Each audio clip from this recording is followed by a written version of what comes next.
This is it, ladies and gentlemen, the last video of the semester.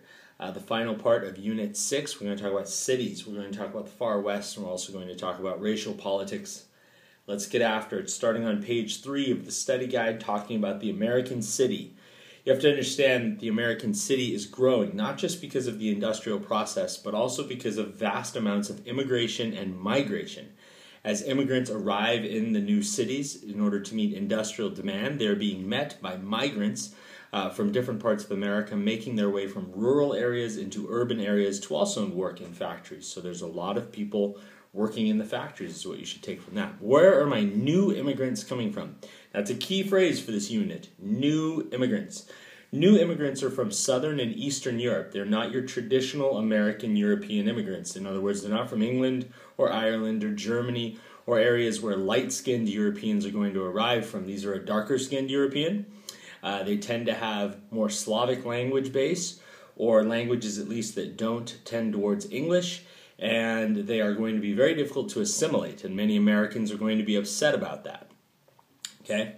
How is the city growing in order to meet the demands? Well, as the city grows both out and up, it's going to be able to accommodate more people. So mass transit is a big part of that, being able to get individuals from a farther out area into the heart of the city, but also skyscrapers building up in order to try and accommodate more people. Electricity makes for great industrial purposes early on. Later on it's used for domestic purposes, but earlier on it's mostly industrial. Tenements, dumbbell tenements specifically. The dumbbell tenements are the ones that sort of look like burp, burp, burp, burp, burp, just like that. As they go out, that's going to be home to a lot of immigrants packed in there tight in the industrial core of the city. Now, the City Beautiful movement is one of those attempts at making sure that the city doesn't get too rugged. Places like Central Park in New York City are carved out to give an homage to the fact that human beings are really rural beings. We're not meant to be in big, built-up concrete jungles. We're meant to be outdoors. We're meant to enjoy trees and grass and smell it all in, like in Bakersfield. But the point is that we have to build those areas as an escape, as somewhere where people can go to once in a while feel the grass between their toes so that they can remind themselves of their roots without having to go all the way back to the countryside. The ghettos is the next thing on our list here. Ghettos are traditional European neighborhoods, and going back to my new immigrants, there would have been Polish ghettos and Russian ghettos and Jewish ghettos and Italian ones and Irish ones. And the ghetto didn't have the connotation that we have today. It was more just of an ethnic neighborhood where people felt a sense of security and familiarity in a new land. Machine or ward politics. Okay, so we talked about political machines. Political machines emerged to try and meet the needs of ethnic communities and ethnic populations that are not getting their needs met by traditional politics. In other words, I'm an immigrant, I arrive in America, and I have needs, and I find that the American system is almost bewildering. It's too big for any one person to understand. And so very quickly, what emerges is a system of ward or machine politics. One individual, the boss, is going to run a ring of people who use the city's wealth in order to accommodate their own political goals, but also to take care of immigrants. So let's take Boss Tweed's New York City Tammany Hall ring as an example. Boss Tweed's ring is really powered by the voting patterns of Irish immigrants.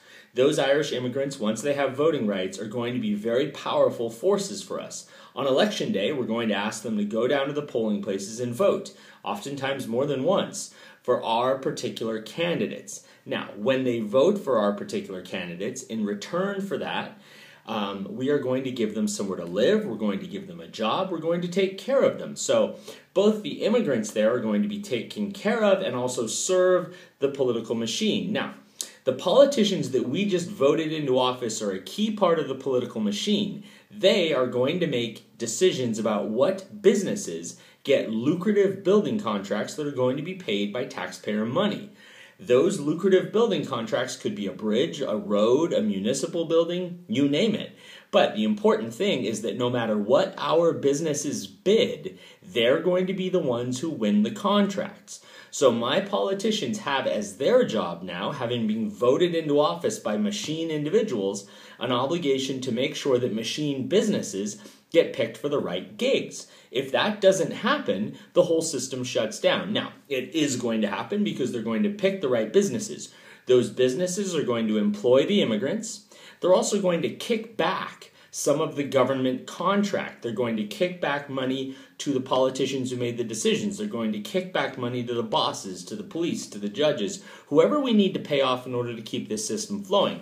Now, Holliday, why is that illegal? Keep in mind, the people of the city are the ones financing these projects. They're financing a bridge. They're not supposed to be financing a bridge plus kickbacks. And Boss Tweed made over $50 million during the course of running New York City in his political machine. So there's a lot of lucrative wealth to be made. What's the bigger picture? Immigrants do have needs. They're arriving in America, and largely in New York City, in Boston and Philadelphia, into urban environments that are confusing as all get out, and there's no help for them. And that help can only come in the form of someone who kind of looks out for them. Now, looking out for them comes with the baggage of a political machine. So there's a high there and there's a low there. Next, we're going to talk about the West. And the West, really, we haven't done a great deal with because the population of the United States has primarily been in the East. But let's give the West some love. What's going on out there? Well, a whole host of industries, kind of one after the other after the other. First, it's farming, and then there's huge cattle ranching going on, free-range cattle ranches across the West. And then it's mining, and then the great American railroad system needs to be built. There's a lot going on out there. As the West becomes more and more desired by American industrial might, there's a need to clear a path. And the individuals in the way are the Plains Indians and a lot of the other Indians living in the Rocky Mountains and the Trans-Rocky West. How do you get rid of those individuals? Well, between 1870 and 1890, the American government goes to war against the Native Americans, targeting not just them, but the American buffalo herds that are the source of their food and their clothing and their shelter. By doing so, Americans are able to corner Native Americans into reservations in the Dakotas, or sometimes able to exterminate them, to eliminate the tribes from existence. Those tribes that do survive are subject to what's called the Dawes Act. The Dawes Act has as its goal the elimination of tribal culture. We're going to take Native Americans, we're going to put them on American reservations, we're going to force them to live American lives. That means learn English. That means no more tribal dance, no more tribal culture, no more tribal dress. We're going to give you allotments of land like a homesteader, a 160-acre plot. You're not going to own the land communally, as would be the norm for Native Americans. You're going to own it individually, as would be the norm for Americans. The goal here is Americanization. Now, that's the same goal that Americans have going in the cities at that moment, trying to get into those urban ghettos and say, stop being so Italian-American, stop being so Polish-American. So the goal here is stop being so Native American. Okay? Down the road, what's a homesteader? Now that we've moved the Native Americans aside, we're going to move other individuals, Americans, out to that land and see if we can put them up there. Now, a homesteader is someone who's taking advantage of the Homestead Act of the 1860s. You can get 160 acres of land to live in the West. You have to live on it for 5 years. It's not easy. Harsh conditions, Native Americans, drought, irrigation problems. It is not going to be easy. But if you can make a go of it, 160 acres of land is yours for the taking. Now, early on, these homesteaders create an organization called the Grange. The Grange is a social network. It's a human contact for individuals who are so far out there by themselves that once in a while they need to see other people in order to kind of get on with their day. The Grange grows into, though, a movement called the Populists. Now, the Populists are a political party that really rise to prominence in the 1890s. Among the big populist agenda items, a government control of, or at least monitoring of, the railroads and the banks to make sure that both of those institutions charge what are fair rates to farmers, control of natural resources to make sure that they're preserved and not mowed under by industry, the creation of a federal income tax that would allow the government to regulate wealth, and the big one, free silver, that the United States government should issue its currency not just based on gold, but on silver as well. And if that happened, that would allow the money supply to increase, and, here's the key, that would give the farmers the ability to have more money spent on their goods, right? If there's more money in circulation, as a farmer, I think, all right, people are going to pay more for my goods, the price is going to go up, and they're going to buy more of them more often. That's the goal of free silver. The real golden boy of the free silver movement, you see what I did there? Golden boy, free silver. I tried. Okay. The golden boy of the movement is William Jennings Bryan, who gives the Cross of Gold speech in 1896, running for president, and loses, unfortunately. But it's a famous speech. You shall not press down upon the brow of labor this crown of thorns. You will not crucify mankind on a cross of gold. Hooah! Good stuff. All right. The Chinese Exclusion Act was, as we talked about in class today, an attempt to limit or to stop Chinese immigration into the United States in order to protect jobs for American whites. John Muir and the Sierra Club created in order to defend the environment against industrial growth. Now, I really want to spend the last couple minutes here with the race issue at the bottom, and the issue is over Jim Crow legislation. The case at hand is Plessy versus Ferguson. When Plessy is arrested, what we're really hoping for is the Supreme Court to take under consideration Jim Crow legislation. In other words, is it constitutional for a state, Louisiana in this case, to decide that you cannot or can have segregated seating in a rail car? That's what the case is about. But in a greater sense, it's about all segregation. Can you have segregated water fountains? Can you have segregated, road houses? Can you have segregated restaurants? All of those things.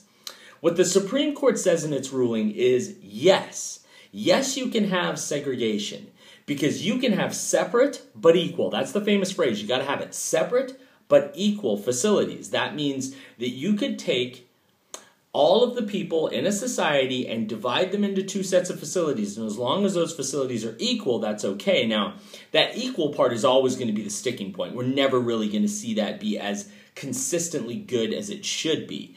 But if you're an African American living in the South, the Supreme Court has basically said the 14th Amendment is afforded in order to create a legal and a situational, if you like, equality. It does not afford an individual the liberty of being socially accepted. It doesn't, in other words, say to whites living in the South, you have to acknowledge the equality of African Americans, you have to acknowledge the voting rights of African Americans, and, here's the important and you have to be around them and like it.